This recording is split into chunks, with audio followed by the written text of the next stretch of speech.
I made my very first ever sheepskin.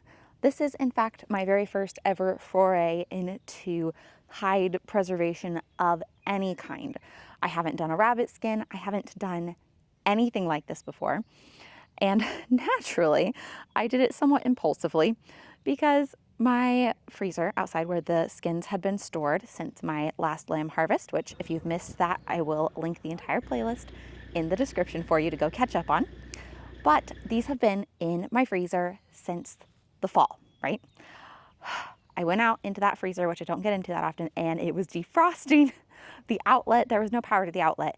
And so the whole thing was defrosting, and the two skins on top were quite thawed. So I took those out and started to process them immediately.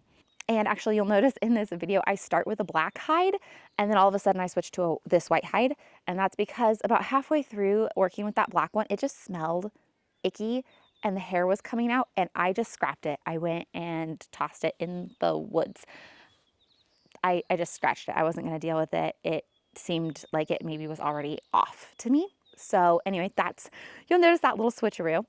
I was very inspired by the Way Out West blog's tutorial on how she makes her sheepskin rugs. But then I also deviated from that plan a little bit and went ahead and did an egg tan. I learned a lot. It's not perfect, but it turned out great for what I wanted, and it has quickly become the it item in our house. It's a low-key battle for who gets to snuggle the sheepskin. We definitely need to make at least 2 more because we all want the sheepskin all the time. But yeah, for my first time, I'm really happy with how it turned out. It is wonderful. It was easier than I expected it to be. And I cannot wait to keep experimenting, trying new methods, and enjoying more sheepskins in my life. So without further ado, here's the process. Step 1, I took the defrosted hides and I rinsed them until the water ran pretty much clear.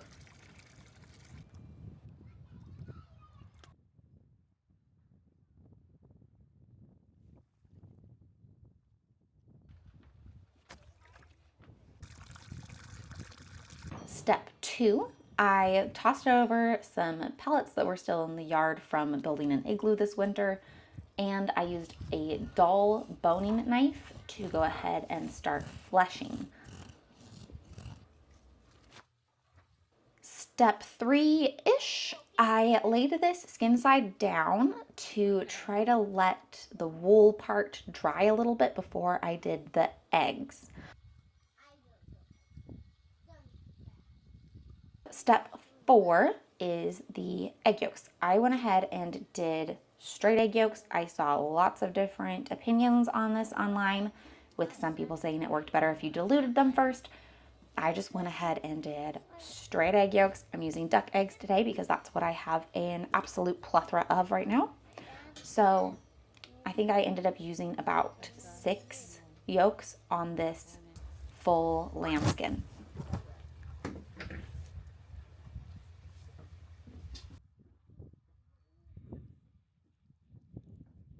I rubbed the egg yolk in really good all the way up to the edges, trying not to get it on the wool, but getting all the way up to the edges as best as I could.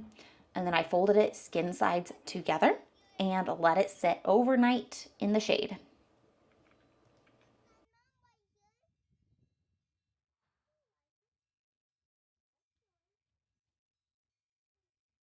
In the morning, I took this inside to my utility sink and I washed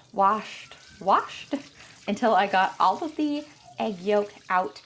And I kind of washed again the wool, and I even used a little bit of soap to just really get the wool as clean as I could at this point.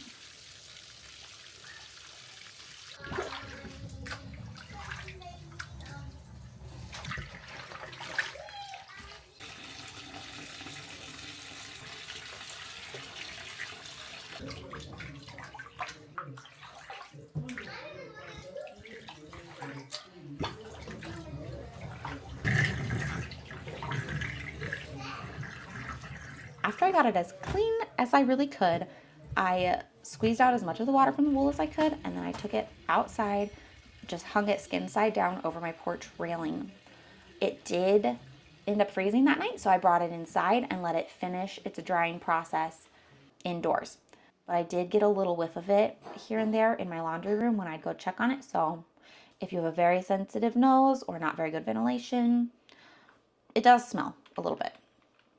At this point, I did want to experiment with stretching it a little bit, even though the Way Out West blog does not stretch it at all at this point. I just kind of wanted to know and to try so that I would have a frame of reference for future projects. And I'm glad that I did. It was really easy to work initially, but I think where I ran into a problem, and if I do this again and I want to have a more supple leather, if that's my goal, I need to be checking on it and working it way more frequently, because the parts that I did work on this are very soft and supple and flexible, and it was actually pretty easy to do. It's just, I think I waited way too long. I wasn't giving it enough of my active attention.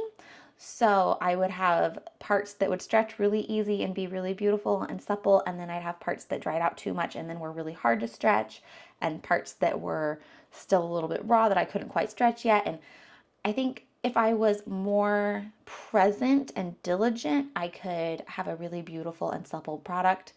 But I just wasn't that diligent on this one. And the final step, I am carding the locks. So this is probably not an absolutely essential step, but it helps to kind of unmat and evenly fluff all of the wool, and it helps to get out a little bit of that leftover stubborn vegetable matter, like little bits of hay and plants, things that are in the wool. I am a fiber artist, so I have carding combs. That's what I'm using today, but also I've seen a lot of people use pet combs for this step. So that was it. That's the whole process that I used on this very, very first sheepskin rug. I will hopefully, in theory, keep you updated on how it holds up long term. If just doing the egg yolks seems to kind of break down in quality over time, I'm going to keep an eye on it. I'm interested to see how this goes. If you have done a lot of hide preservation and different processing techniques, I would love to hear your experience and your thoughts in the comments. As I said, this is something I am very, very new to, just starting to dip my toes into the waters of dealing with animal hides. But I think it is such an important skill. I mean, just to appreciate the art and to appreciate the amount of labor that goes into it, but also because it's such an underutilized product from the harvest. These skins are just thrown away more often than not because it is fairly labor intensive to process them, and you can buy them relatively inexpensively. Like, you can buy a nice sheepskin or cowhide for a few $100s depending on how it's been processed and where you're located.